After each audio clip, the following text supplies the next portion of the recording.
What ancient secrets lie buried beneath the iconic stone giants of Easter Island?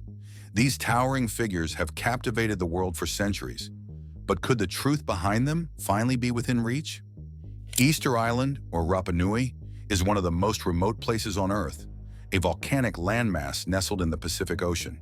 While thousands of isolated islands exist around the globe, something makes this one unique: the colossal stone statues that dot the landscape. Who built these statues?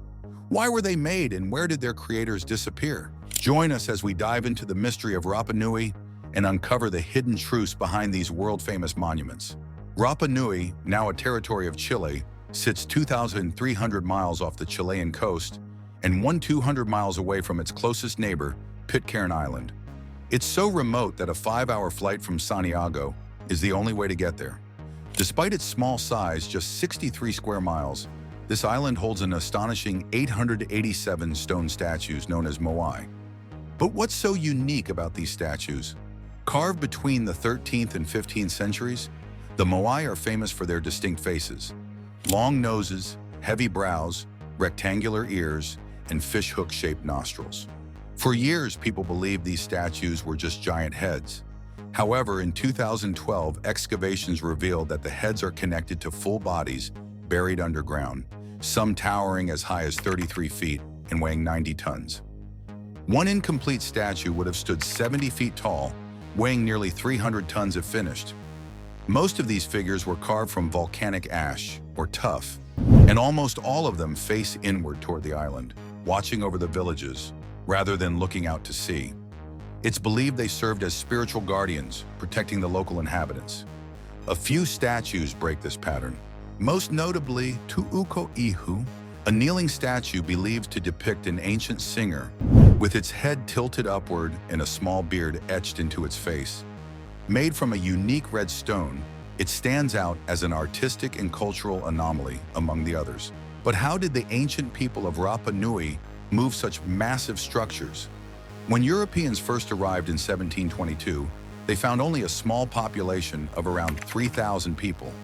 How could such a small community build and transport these massive statues across the rugged island? For years, wild theories, including alien intervention, captured the public imagination.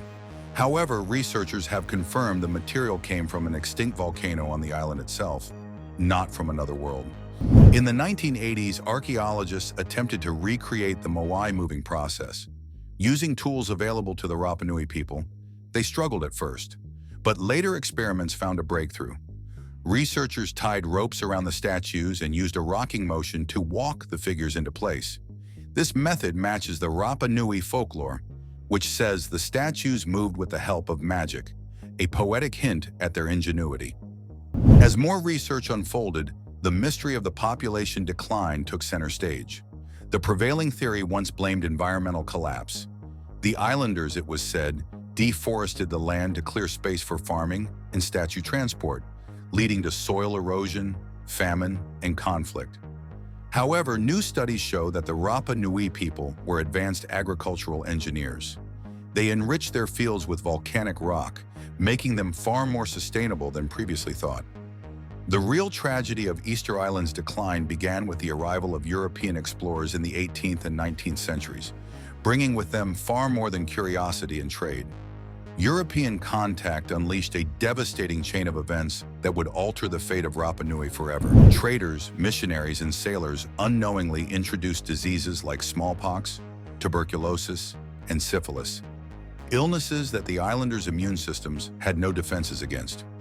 As epidemics spread across the island, they wiped out large portions of the population in just a few years, weakening both the physical strength and social cohesion of the community.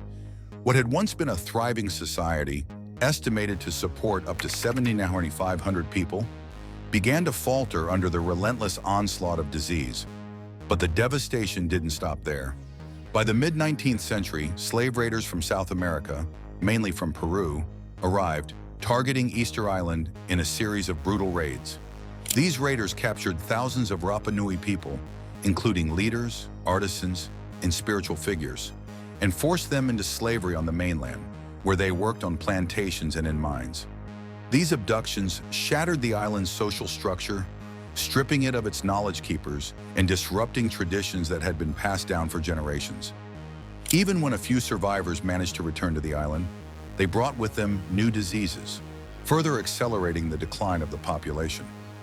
By the late 1800s, Easter Island's vibrant culture had been reduced to a shadow of its former self.